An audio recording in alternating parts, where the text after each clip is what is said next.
Om Gyanatimirandasya Gyananjana Shalakaya Chakshurunmilitam Yena Tasmai Shri Guruve Namaha. Jai Shri Krishna Chaitanya Prabhu Nityananda Shri Advaita Gadadha Sivasadi Gaur Bhaktivinoda. Hare Krishna, Krishna Krishna, Hare Hare, Hare Rama, Rama Rama, Hare Hare.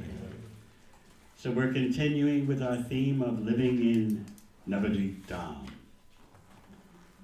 And as we spoke last weekend, we want each one of you as an individual to take ownership of your presence in Mayapur, Navadvip Dham. In other words, don't simply just be here physically and think you don't have to exert yourself spiritually in any way. We read so many quotes last Saturday, about how just by being in Navadvip Dham, amazing things can happen. But we want you to take ownership of your presence here in terms of making a conscious endeavor to go deeper into Navadvip Dham. We're talking about Krishna consciousness. And that means you aim your consciousness in a certain way, purposefully, based on desire. So yes, it's true that just by living in Mayapur, you receive so much inconceivable benefit, just by your being here physically.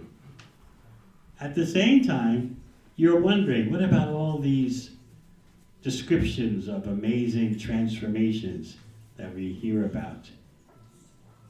The results of living in Mayapur, Navadvip Dham. What about that? Yes, those descriptions show you the peak potential possible. But it doesn't mean, those descriptions don't mean that you just kind of rest on your seat and don't endeavor. Here in Mayapur Dham is a place where you can heighten your spiritual aspirations. And heightening your spiritual aspirations leads to the beginning of spiritual greed, which is an advanced stage in bhakti, loyam. We've asked many times, can you remember ever being greedy for something in your life? Whatever you were greedy for in your karmic activities does not compare to the intensity of spiritual greed. You might have been greedy for fame, for distinction, greedy for sense gratification, greedy for wealth, greedy for respect, greedy for affection. But none of that compares to the development, the intensity of the development of spiritual greed. So here, while you're in Mayapur, you should be conscious of every day. How can I live every day? In fact, how can I live every moment? Begging Gauranga Nitai for their mercy. So in other words, don't take it that coming to Mayapur is a spiritual vacation where you don't have to do anything. It's true. Amazing benefits happen just by spending one night in Mayapur. I'm just reading right here. Whatever benefits are attained by presiding in all other tirthas can be achieved by staying in Navadvip for only one day. So now you think, okay, I just rent a room, stay for one night, and I'm fine. Yes, the benefits are inconceivable, but still, you want to go deeper in your relationship with Sri Chaitanya Mahaprabhu, Sri Nityananda Prabhu. We have Nityananda Prabhu's appearance day coming up Monday. And we'll speak more at that time in class Monday morning about the relationship between Lord Nityananda and Lord Chaitanya and how both reinforce the other. Today, though, we're continuing talking about eagerness to go deeper into the Mayapur experience. That desire has to be there. You can't just float on top of the Prauda Maya covering like a film. There's an external energy covering Mayapur so that someone who's physically here may not actually be in the real Mayapur. We don't want that to be us. We want to penetrate, go deeper into the Dhaam reality. And that has to be some desire to make the most of your every minute here. The atmosphere is crystal clear for your chanting Hare Krishna. Srila Prabhupada's idea in making Mayapur project and Vrindavan project, his idea was that for those situated outside of India in the Western world, especially those doing outreach, book distribution, preaching, they're undergoing contamination, whether they like it or not, whether they want it or not. So his idea was they could come to Mayapur and Vrindavan and wash off, and at the same time receive the benefit of their preaching, their outreach activities. Because after all, they're following the order of Sri Chaitanya Mahaprabhu, who said, wherever you go, whomever you meet, teach the science of Krishna. So this is a place to deepen your spiritual development. And I know many of you will have that desire. I hope all of you have that desire, but you have to keep it up day after day. You can't coast. My point is that being in Mayapur can allow you to coast because it's so easy to chant Hare Krishna here. The distractions of the illusory energy are minimal. So you can just think, oh, I just have to be here. That's good enough. I physically arrived here. No, we want you to be more proactive, more aggressive in grabbing the mercy of the Holy Dhaam. And that, of course, that grabbing of the mercy of the Holy Dhaam is based on increased hearing and chanting and engaging in devotional service. Consciously knowing that this will bring me deeper into the Navadvipa experience. There's so many devotees around, so many things to do, so much prasadam to eat, so many kirtans. You can just think, I'll just be here, and that's all I need to do. That's true, but if you want to go deeper, you have to have a prayer in your heart constantly. Let me not be spiritually lazy. Let me go, please, Mahaprabhu, Nityananda Prabhu, let me enter deeper into the Dhaam experience. So that's what I mean about taking ownership of your stay here. Don't just let the days and nights pass. Have a plan. How I'm going to come closer to Gauranga Mahaprabhu, Nityananda Prabhu. Have a plan. Don't waste time lamenting about this, getting mental about that. There'll be inconveniences for the body and mind, there's no doubt about that. Just by your having a material body in the material world, that's inconvenience. But always keep in mind, what is your ultimate goal? So we're reading about Bhaktivinoda Thakur's vision of Jiva Goswami meeting Lord Nityananda in Navadvip. This is Navadvip Dham Mahatmya, Bhaktivinoda's vision. When Sri Jiva Goswami, as a young man, left his home in Chandradvip, in great eagerness he cried out, "Nadia, Nadia!" As he traveled along the pass, he lamented with tears flowing from his eyes like streams. "O Gauranga, Nityananda, you are the life of the living entities. When will you show mercy on me and give me your darshan?" Again and again he exclaimed, "O Navadvip, topmost of all Dhams, when will I see you?" So this is our prayer. When will we see the real Navadvip Dham?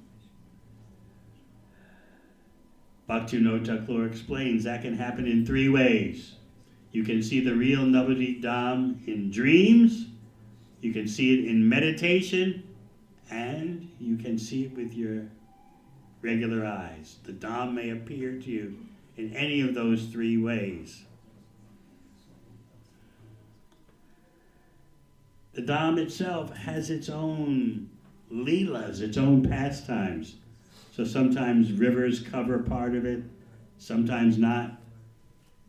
So the Dham shifts in its appearance as part of its own pastimes. But Bhaktivinoda Thakur points out that the qualified devotee can see that the same Dham as it is always. So Mayapur is a very magical place. Prabhupada would say that there's just no place like this in the world. Let's see what else we can talk about here.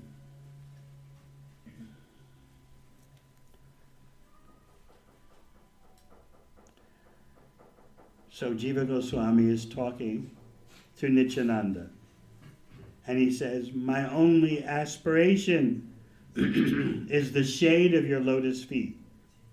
That person who receives your mercy easily attains the lotus feet of Sri Chaitanya and drowns in the water of praying. Without your mercy, no one will get Gaura, even if he worships Gaura for 100 lifetimes." So again, this teamwork between Gauranga and Nityananda we'll talk more about. We'll try to talk more about Monday morning.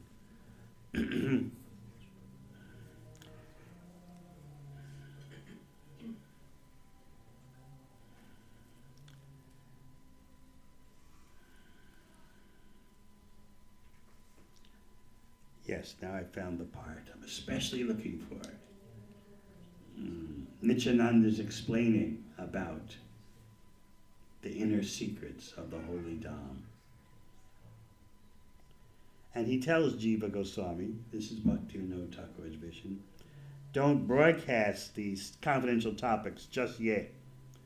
Wait until after our Lord, Chaitanya Mahaprabhu, completes his manifest pastimes and goes into his uppercut lila, his unmanifest lila. So Nityananda says, this Navadvip is the best of Dhams. Crossing over the Virja river and the Brahman effulgence, beyond the Vaikuntha planets, one comes to Svetadvip, or Sri Goloka. Going further, one comes to Gokul Vrindavan, or Krishna Loka. Now pay attention especially to this part about Krishna Loka and its two neighborhoods, so to speak. Krishna Loka exists in two states of emotion. Rasa expands there in the form of Madhurya and Odarya, sweetness and munificence.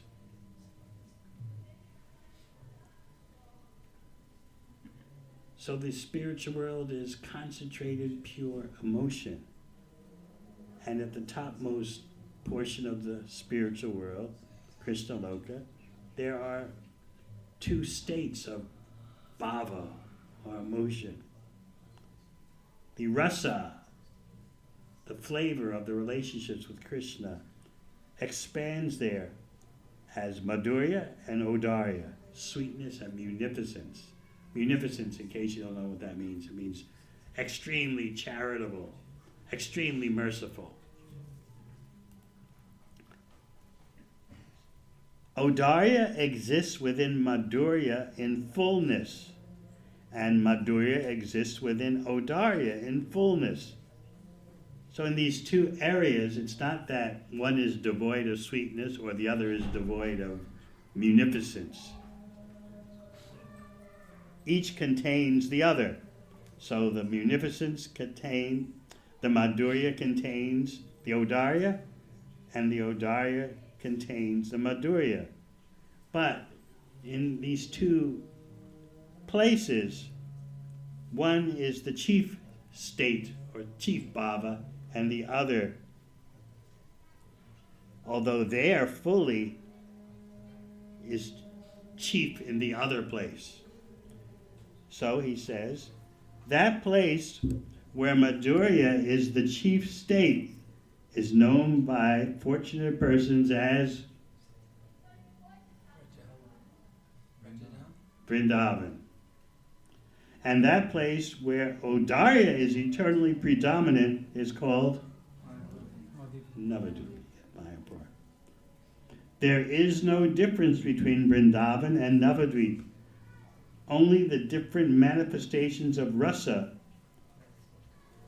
make them distinct.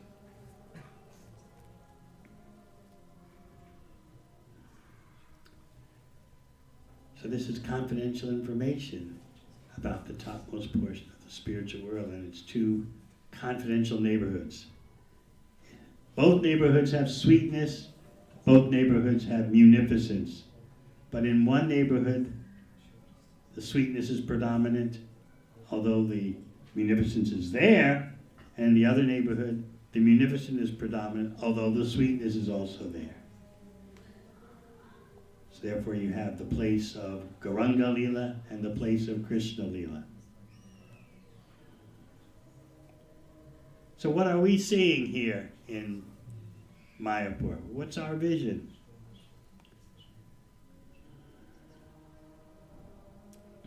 We read, people with material vision see Navadvip as made of material elements.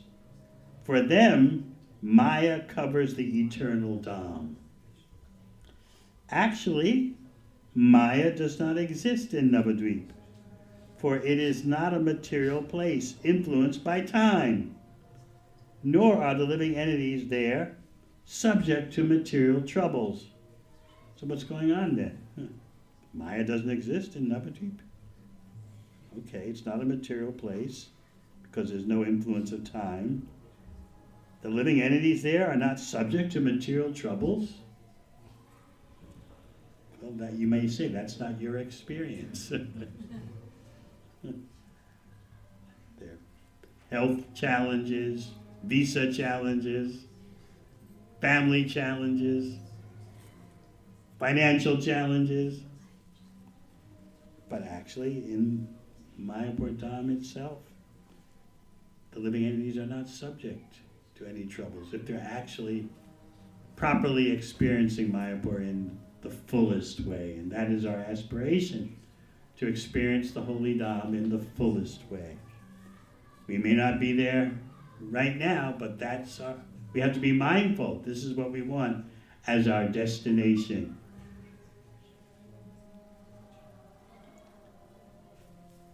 So Bhaktivinoda continues, just as the living entity becomes bound by his karmas, similarly, he becomes covered by illusion, perceiving the Dhaam to be a material place.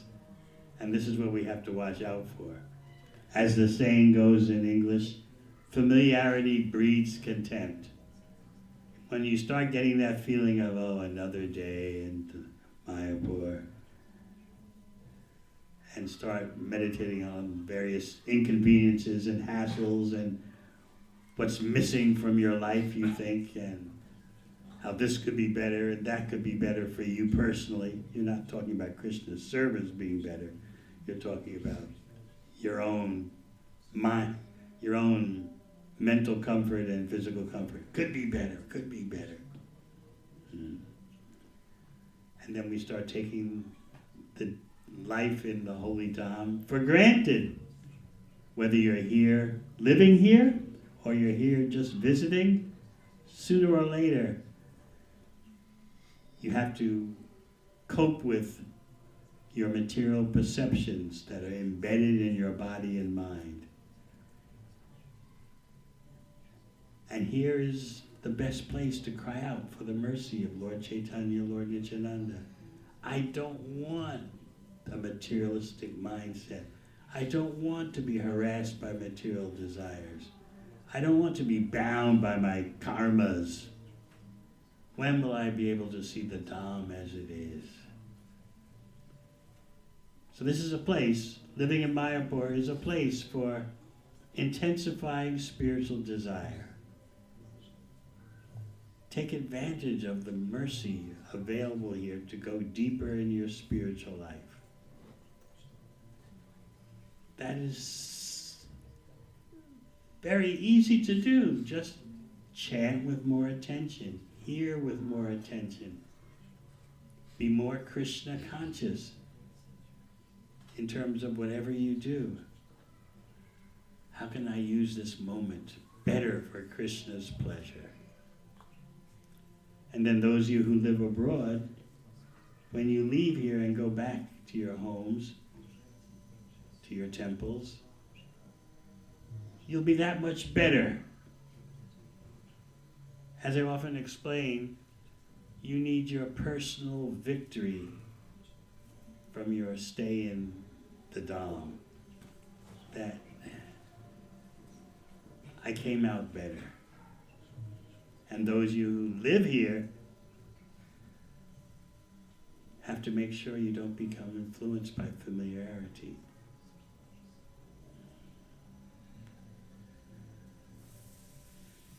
So this is a very confidential place. It's the district of Audarya, mercy. And it's non-different from Vrindavan, as you know.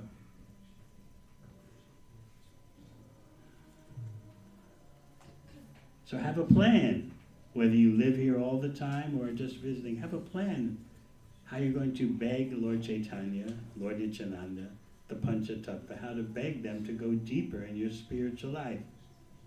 Be proactive, be aggressive about your desires. Don't just coast and float. Yes, floating in Mayapur Dhaam brings you inconceivable benefit, but take some initiative. Just like when you want to please someone, you take the initiative to do things that please the person and make the person happy. So similarly, here in Mayapur, show some initiative. Even just one little thing you think you can improve, that's a step forward.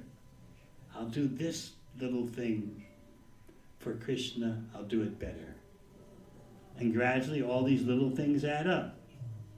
Because sometimes, as I often point out, we think, all right, to go to a higher level in my spiritual life, I've got to make a massive change, a complete overhaul. That's true, but are you able to do that? We all need a massive overhaul. We all need a massive transformation. But how to practically approach this massive transformation, this massive overhaul? How do we approach that? Practically, so you'll actually do something. Rather than say, well, I came to Mayapur, now I'm ready for the big transformation to hit me. Where is it? The little things do add up. So focus on the so-called little things. One little thing you can improve, and then go to the next little thing you can improve, and the next little thing. and soon you have a big package. But if you just wait for a spiritual earthquake in your life, it may happen, it may not. But while you're waiting for it to happen, or imagining that you're going to do some major transformation, you lose your determination and forget that all you have to do is fix one little thing, and then fix the next little thing, and the next little thing, and then the sum total equals a massive transformation. Of course, if you can do a massive transformation all at once, wonderful.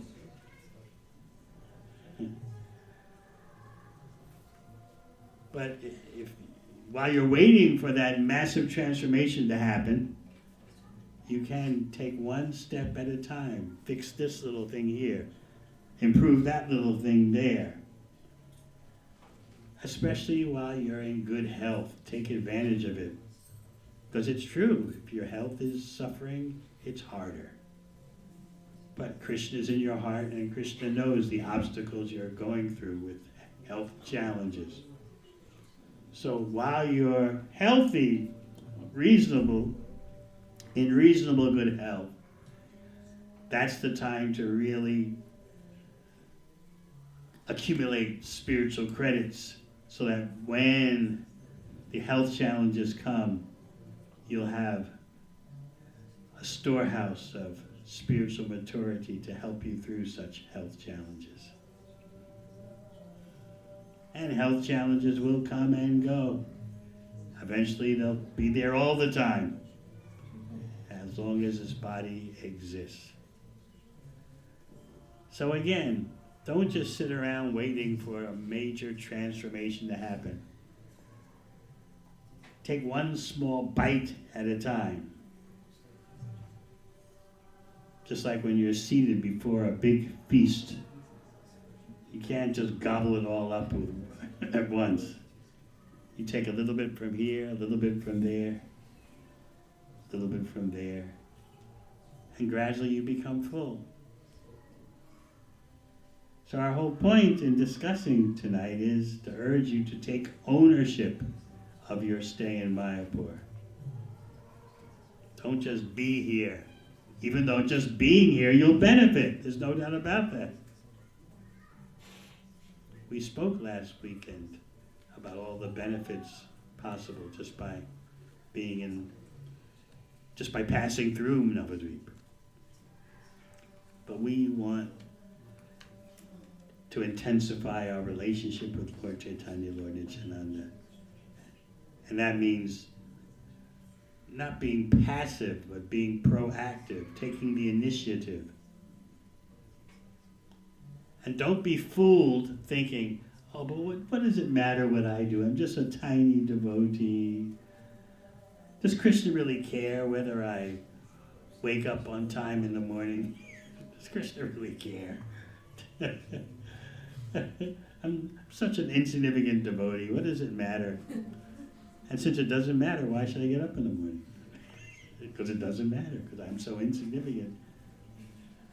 And we call that humility.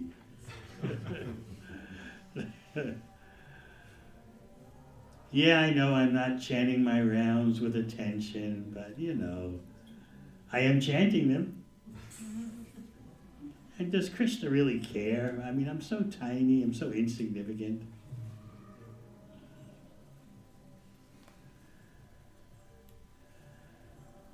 Yes, we are tiny and insignificant, but Krishna is Bhakta Vatsala.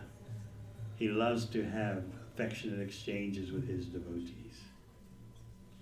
So by so-called humility, don't cheat yourself out of Krishna's mercy. Yes, we are tiny. Yes, we are insignificant. But Krishna is waiting for us. Krishna is waiting to become more present. Navadvip Dhaam is there waiting, so to speak, to be more present for us. So we're always praying and hoping, when will that day be mine? and we actually can see the Dhaam for what it is, whether in dreams, in meditation, or with our naked eyes.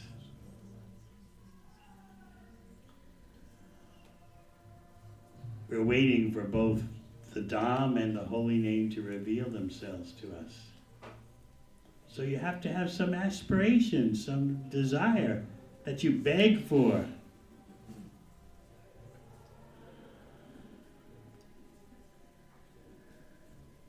So again, our theme is taking ownership of your stay in Mayapur, whether it's just for a few days or you're living here. We want to ask ourselves, am I really here, or am I just pretending to be here? I'm just going through the motions, the external motions.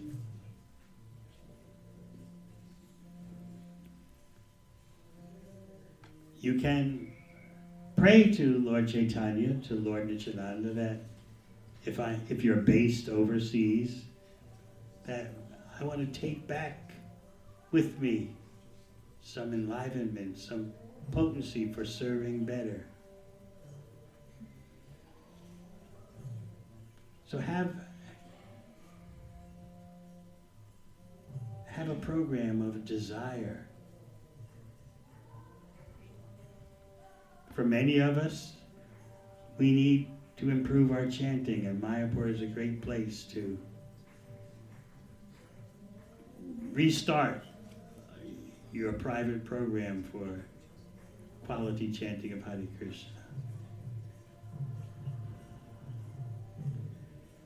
And it's a wonderful place for re-embracing Lord Chaitanya's mission of wherever you go, whomever you meet, teach the science of Krishna. All right, maybe there's some questions. Yes. What does beneficence look like if there are no fallen souls? Because in Navadvip Dham you explain that beneficence is prominent, but if it seems that there are only objects of beneficence in the material world, so how does that work? Well, you're distributing books every day to thousands of pilgrims. They're coming for the munificence. They're not all residents of the Dhaam.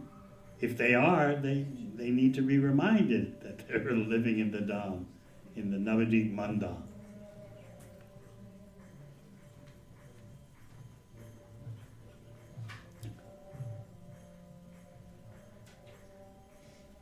Yes. How about in the spiritual world? How does that look? How does it look? The spiritual world? Yes, so like, because in Vrindavan it's all sweet pastime serving, and then in Navadvip, in the spiritual world, munificence. How do those interactions occur? Because there's no conditioned souls in the spiritual world.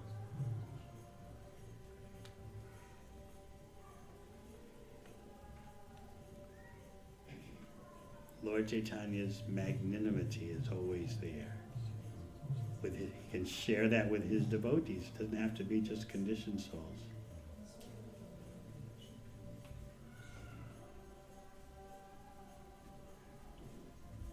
And if you want to go deeper into the subject matter, Lord Chaitanya's pastimes are eternal, and his associates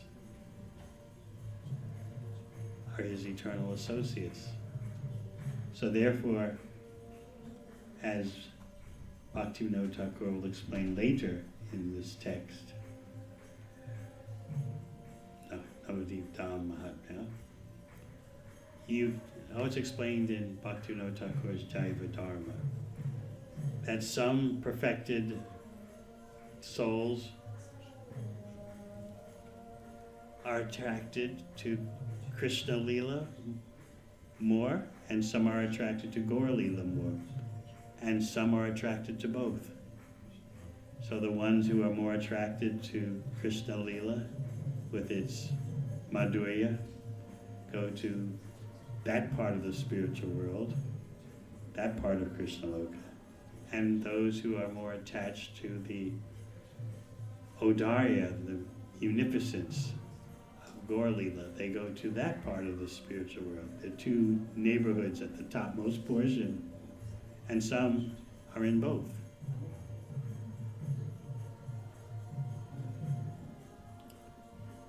And you, in Lord Chaitanya's pastimes in the material world, his associates accompany him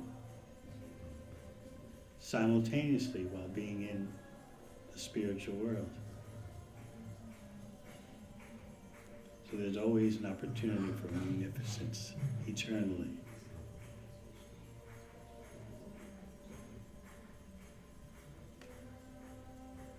Yes.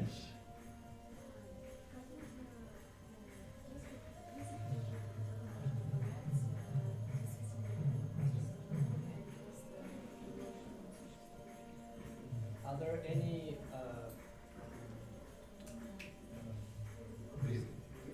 Indications. Indications. Are there any indications that you are actually present in Sridham Mayapur rather than just physically being? Well, a devotee always thinks, I could always be so much more Krishna conscious. You never get enough Krishna. You never get enough of the Panchatattva. That's a good sign. Your appetite is constant. You want more and more and more. You have this consciousness that you can't get enough kirtan, you can't get enough chanting, you can't get enough prasadam. You can't get enough when you look at the deities, you can't see them enough.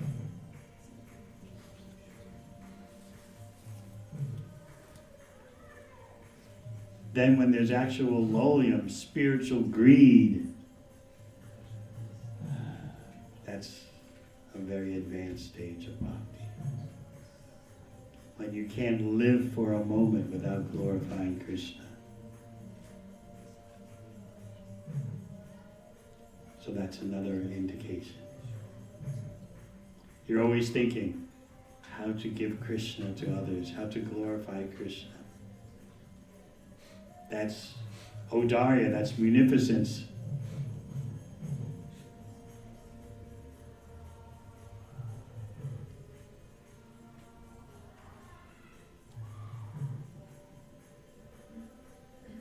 Yes.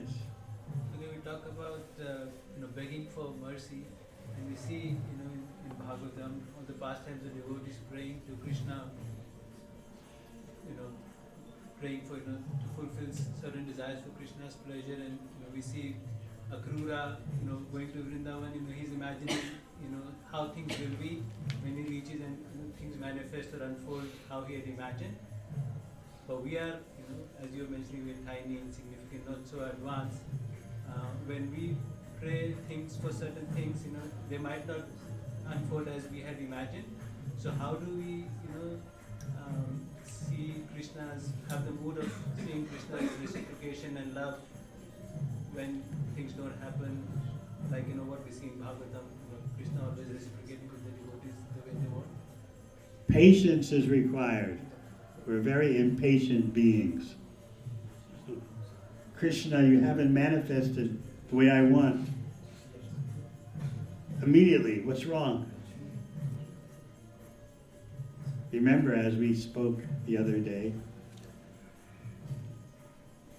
this life is very short. So an essential element in the spiritual development of our short lifetime, during our short lifetime, is patience. What about the example of Mukunda? His Holiness Niranjan Maharaj was speaking about it in his class a few days ago. Lord Chaitanya was seeing every devotee, giving benediction to every devotee, calling each devotee, but not Mukunda. And so the devotees said to Lord Chaitanya, when are you going to call Mukunda? He's so dear to all the devotees. His kirtans are so sweet. And Lord Chaitanya said, I never want to see him. The devotees were shocked. Never want to see Mukunda? Why not? Because one day he's associating with the Vaishnavas, acting like a bhakta. The next day he associates with Mayavadis, being contaminated by their presence. When he's with us, he's one of us. When he's with them, he's one of them. I don't want to see him again. So the devotees had to convey this message to Mukunda, who was behind some kind of partition. He was waiting to be called, but he couldn't be seen by the rest of the devotees. So the devotees told him. The devotees were very shocked. Mahaprabhu doesn't want to see you anymore. So Mukunda was devastated. But then he said, well, can you do one favor? Ask Mahaprabhu when he might see me again.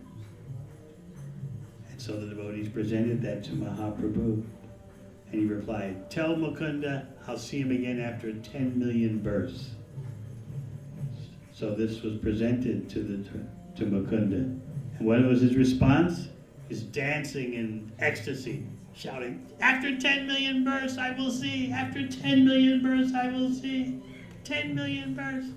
He's lost in ecstasy, dancing and chanting. And then Lord Chaitanya asked the devotees, what's he doing? What was his response? And they told Lord Chaitanya, he's dancing in ecstasy, chanting, after 10 million births, after 10 million births, I'll see him. Lord Chaitanya said, tell him to come see me right now. So the devotees were trying to tap Mukunda on the shoulder while he's dancing in ecstasy, chanting, 10 million births. He wants to see you now, but Mukunda couldn't hear. He's just, 10 million births, after 10 million births. So finally the devotees got through to him. Lord Chaitanya wants to see you now. So no one's asking you to wait 10 million births.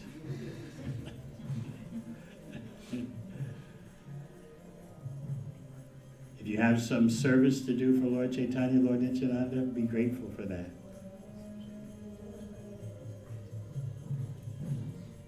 Yes.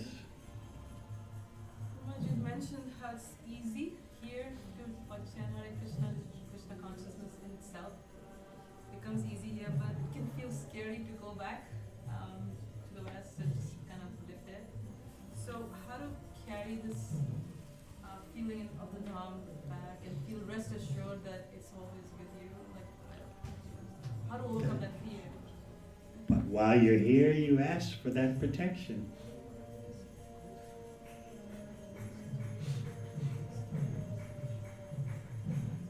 You're aware of the obstacles, and you ask Lord Chaitanya, Lord Nityananda, you beg the Panchatattva, I'm doing my tiny best to carry out your order. Please be with me.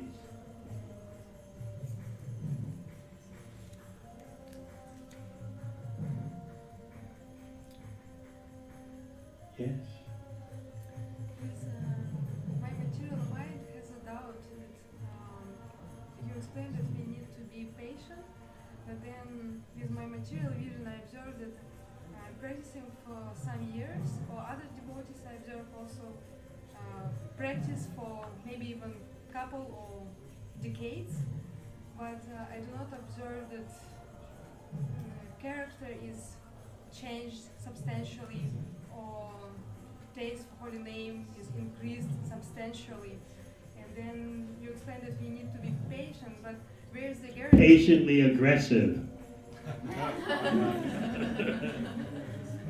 But in my heart I have this fear that next decade or couple of decades will be the same, and then time will come to leave this body, and the result will be So use whatever time you have now to please Krishna's senses. That's the best indication that in the future you'll please Krishna's senses if you're doing it now. But if you're simply a servant of your own mind and body, that's not wanted.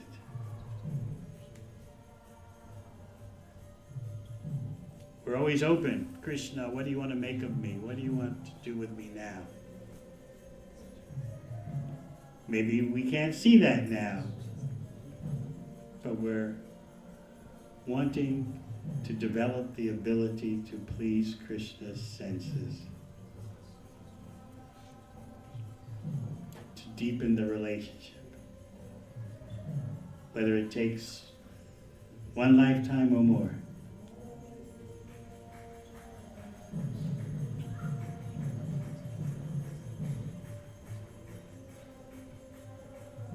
So being in Mayapur gives you reassurance.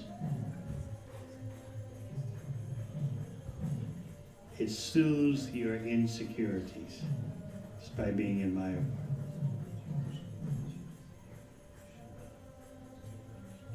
Because Lord Chaitanya's mercy is so readily apparent.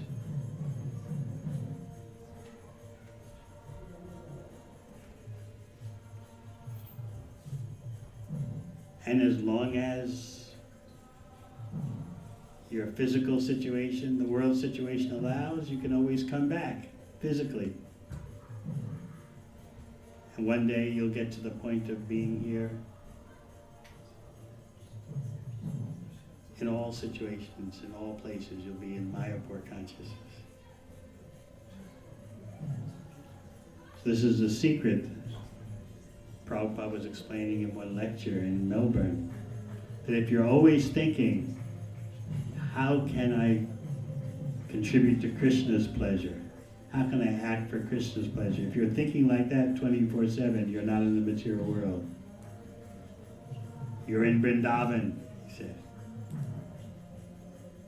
That's the secret of being in Vrindavan anywhere and everywhere. And of course, Mayapur is Gupta Vraj, hidden Vrindavan.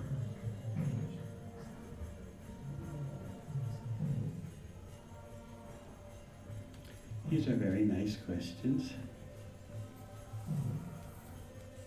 Anyone else who hasn't asked a question? Yes. You mentioned about two primary rasas, Odarja and Madhurya. I heard that Dasha Ras prevails in between all the rasas. So Dasha Raj what? Prevails. prevails in between. Yes. So how to see that, how to develop that servitude and Dasha, if you can't see Madhurya?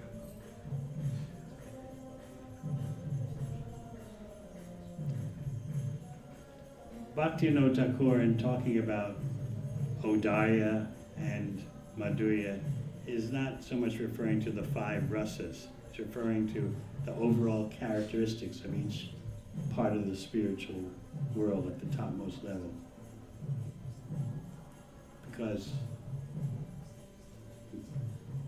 Krishna Loka, in its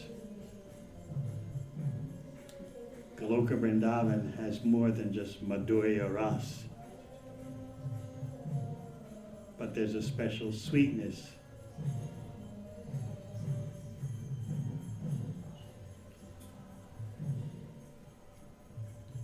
So perhaps what you're referring to, or would want to refer to, is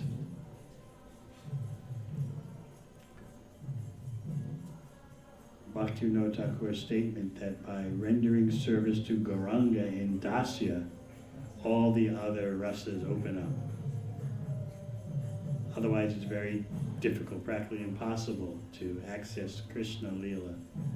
But by going through Mahaprabhu, which requires you getting the blessings of Nityananda, all the Braj rasas are opening up for you. So this is why we focus on being the servant of Lord Chaitanya, the servant of Lord Nityananda. You get everything that way, in the easiest way.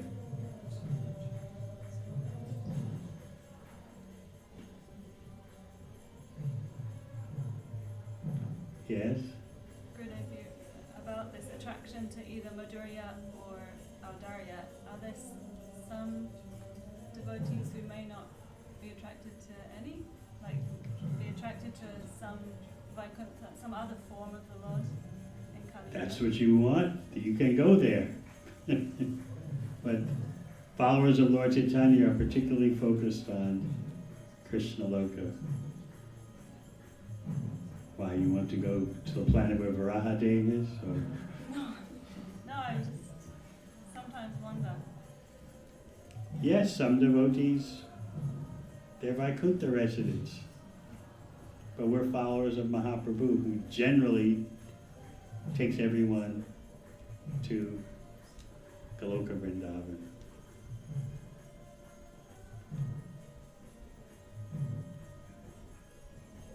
Yes.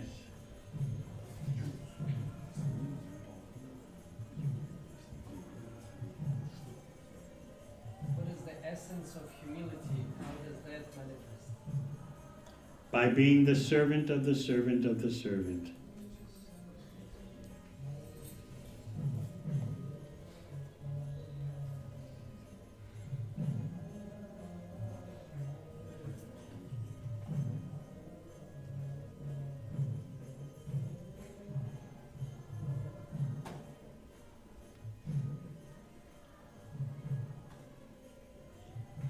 No one else has questions?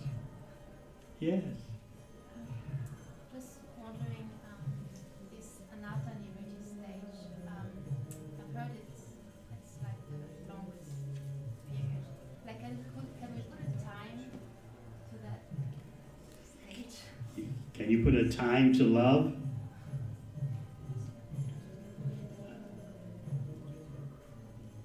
You can't put a time. It's dependent on your desire and Krishna's desire. But it is possible to finish your material affairs in this lifetime. It is possible.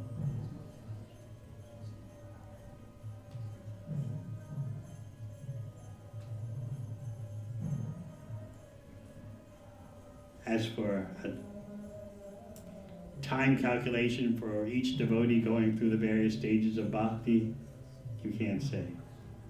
All you can say is, it is possible to finish up everything in one lifetime. It is possible.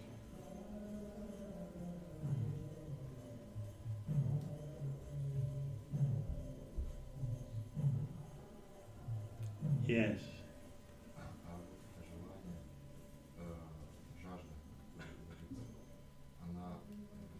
Устойчивая или, насколько она устойчива? Просто вот это занятие преданным служением, то есть ленивости Кришны. Она 24 часа в сутки происходит в сердце, или, она стихает, или нужно поесть, поспать, какие-то желания, или она постоянно это желание. This desire, lowlium, that you have described, is it like a constantly increasing desire, or is it like a wave that you have to sleep or eat or fulfill other desires? Manifests and then it goes to kind of slows down and then What's the first thing you said?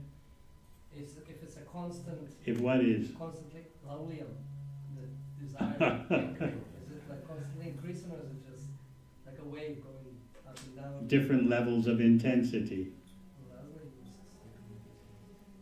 There are the beginning phases, and there is the full-on phase.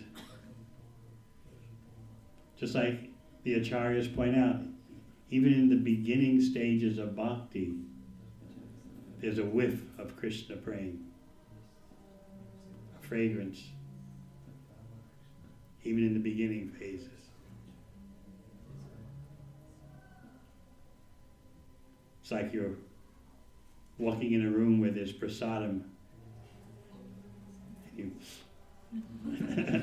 but you're not eating, but you, prasadam is there. Even in the beginning stages of bhakti, there's that fragrance of prema. You know this word whiff? Slight fragrance.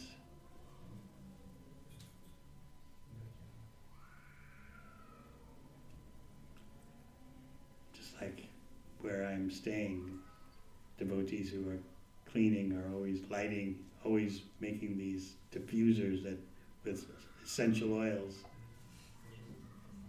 So there's always something in the air.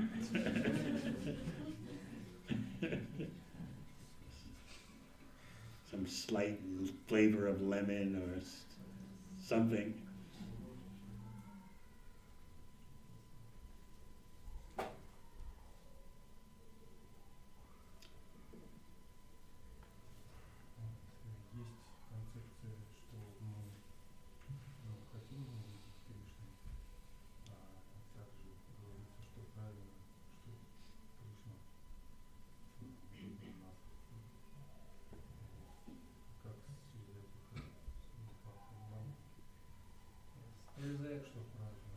There's a conception that I desire to say Krishna, but also we know the conception that we should act that Krishna desires to see us.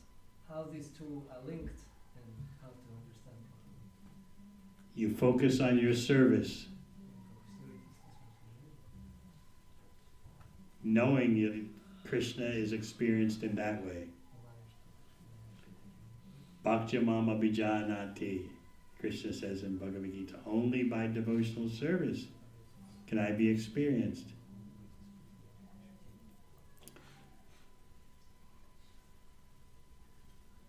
So a real devotee is service orientated. Chanting Hare Krishna is also service. Sometimes you don't know what to do. These gaps and phases may come to everyone at some point in their spiritual life. Should I do this? Should I do that? I can't see clearly what to do for giving Krishna pleasure. And chant Hare Krishna. Who says you can't chant more than 16 rounds? Who says that? But we don't think about increasing our reading, increasing our chanting. We think, I need something to do. But something to do is chanting, something to do is reading. Sometimes that's all you can do until you're waiting for Krishna to give you deeper insight, how you can engage in his service. Devotional service begins with hearing and chanting. Shravanam Kirtanam Vishnu. So it happens. Sometimes, what do I do next? Let me just chant. And realizations will come to me.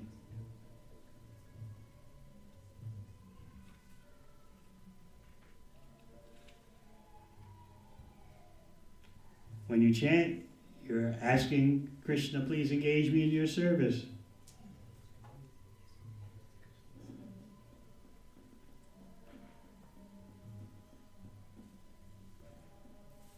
Actually, the Acharyas explain, and Srila Prabhupada would emphasize so much. Seeing Krishna is not very important. Hearing Krishna is the important activity. When Krishna was present, so many persons had him in front of their eyes, but they didn't know who he was.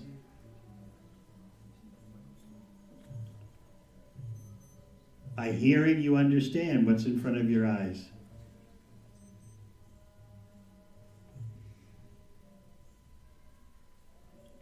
And gradually, by purified chanting, we'll understand that Krishna's presence is there as his name.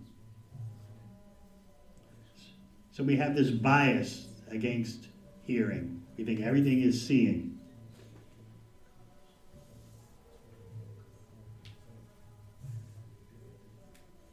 You have this expression in Russian, seeing is believing. That's our Kali Yuga concept.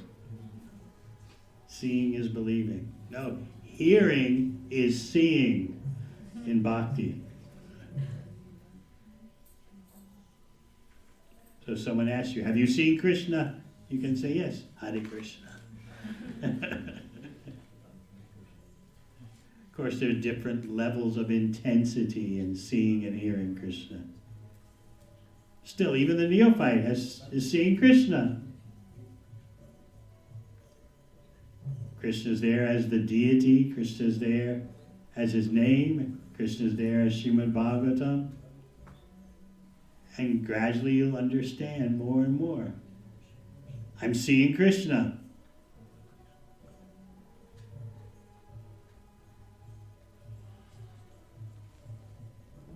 Very nice questions tonight.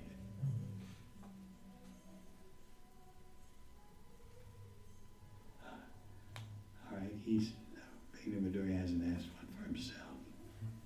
Yes. So, talking about seeing Krishna, we see in Chaitanya Charitamrita that, for example, Madhavendra Puri, he was on the highest level of love of Godhead, but when Krishna came to him as a small boy offering him milk, he couldn't recognize him.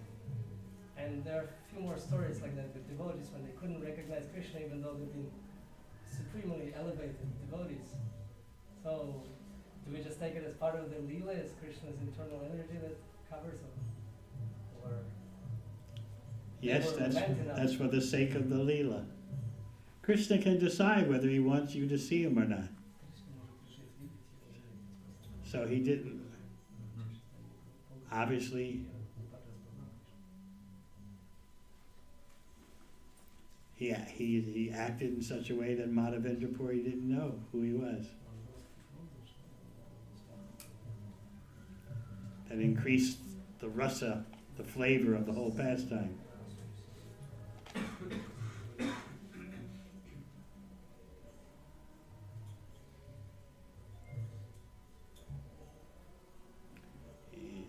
In Krishna Leela, Krishna can even disguise himself so that the gopis don't know who he is.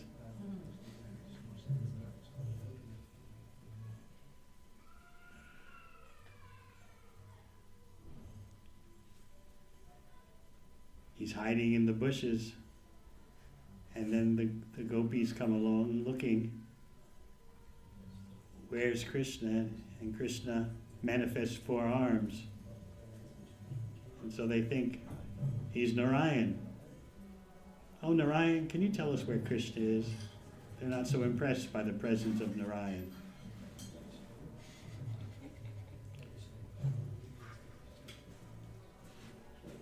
But then Srimati Radharani comes and Krishna couldn't maintain his 4-armed disguise because of the intensity of her love.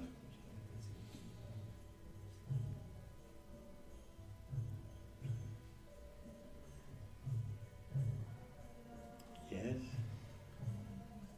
When Srila Prabhupada says things like some of his disciples were from Mahaprabhu's Leelas or come from Vaikuntha or Bhaktisiddhanta Saraswati sent all his best men to serve Srila Prabhupada in ISKCON.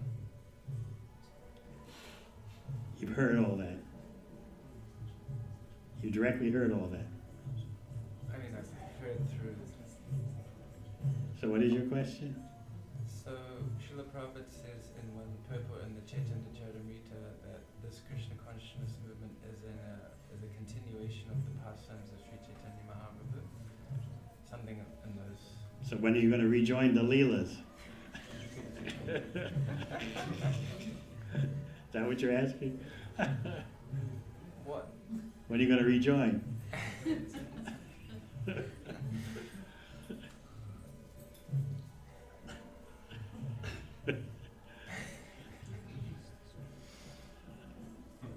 Anything else? Yes. How does doing things for Krishna pleasure look like? Because we keep hearing there has to be devotional service. How do we know there is devotion, or we're just doing it out of duty or some other motivation? It could be a stepping stone to devotion.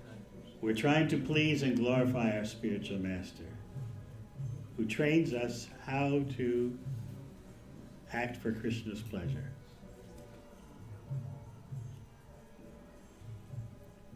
You have the guidance of Srila Prabhupada's books, you have the guidance of your spiritual master, guidance of the senior Vaishnavas, and gradually, like a child learning how to ride a bicycle, how to maintain the balance, gradually you become more and more expert on your own to act for Krishna's pleasure.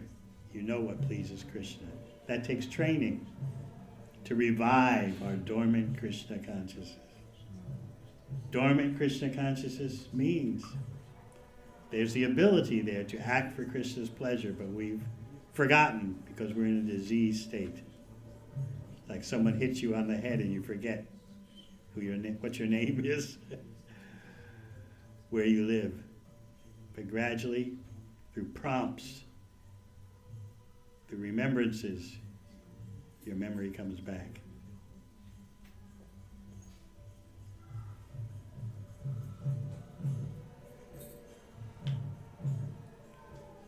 So due to the desire to imitate Krishna, we've lost our original awareness. If you have any relatives who have Alzheimer's, they can't remember, even the persons closest to them. One president of the USA for 8 years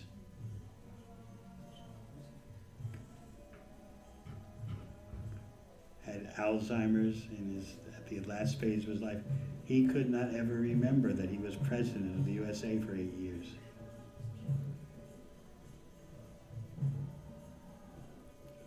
So we are suffering from forgetfulness of Krishna.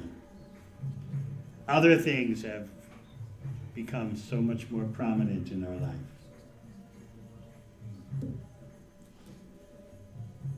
But here in Mayapur, you taste the holy name, you taste Lord Chaitanya's pastimes, and of course Lord Chaitanya's Radha Krishna combined. So as we often point out, Nityananda tells Jiva Goswami in Bhaktivinoda Thakur's vision, yes, you actually don't have to go from Navadvip to Vrindavan because technically you're already in Vrindavan. But since you've been ordered to go by the Lord, you've been ordered to go to Vrindavan, you can go there, but actually you're already in Vrindavan.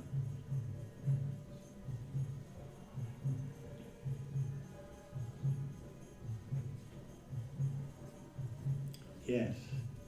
Шрила Прабхупада был экспертом. Сказали, что постепенно мы становимся совершенным в служении Кришне. Но Шрила Прабхупада, будучи совершенным, он никогда не забывал о своем духовном учителе и всегда был под его руководством, было такое ощущение. Как это совместить? То есть он мог, в принципе, служить Кришне без руководства, но всегда был под руководством. You talked about the expert phase in bhakti, that one knows how to please Krishna's senses, etc. We see that Srila Prabhupada, although he was an expert and very elevated Vaishnava devotee, he still was always under guidance of his spiritual master. He always glorified his spiritual master. Since he remained in the position of the servant, acting through his instructions. But it seems like he could act himself expertly, but he acted based on spiritual master's instructions. When he went back to India, he said that was his extra credit. His spiritual master told him to preach in the West. But Prabhupada did that and was looking to do something more. So he went back to India. And therefore you have Mayapur project, Vrindavan project, Juhu project.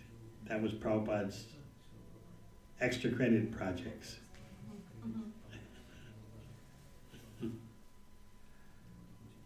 He wanted to do more.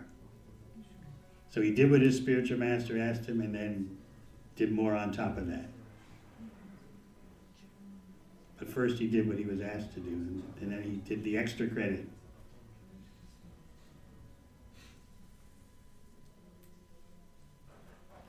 Yes. Hare Krishna, Gurudev. This is regarding honoring prasadam. Without getting paranoid by adulterations. If we mentally Without what? Getting paranoid by adulterations. Paranoid by adulterations. What do you mean by that? The ingredients that are used while making that prasadam. I don't understand this paranoid about ingredients. Say what you mean. So how do we accept prasadam with love? If we mentally accept prasadam, will we be still getting the spiritual potential, the prasadam? Mentally, how do you take prasad? What do you do? Huh? All right, so what's the difficulty? You don't like eating prasad? Yes, I do, but I avoid many things like white sugar, white flour. So do I. It's not an offense to eat healthily.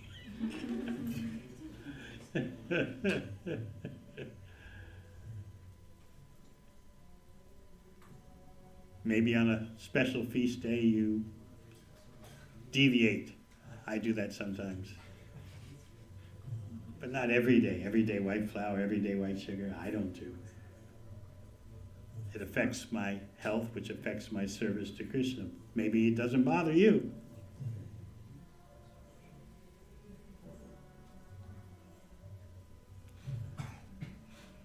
Gopal Guru Prabhu, what kind of pizzas do you specialize in making? White flour or?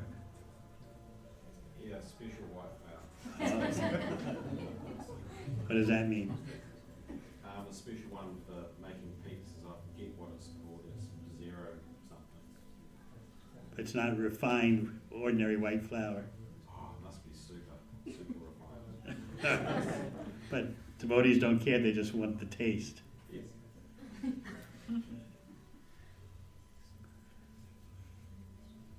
There's nothing wrong with eating healthily. It's not offensive.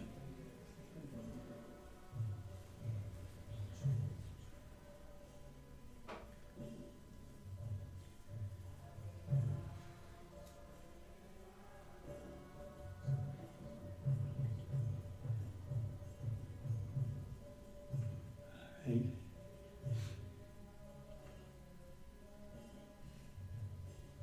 So thank you all for coming tonight.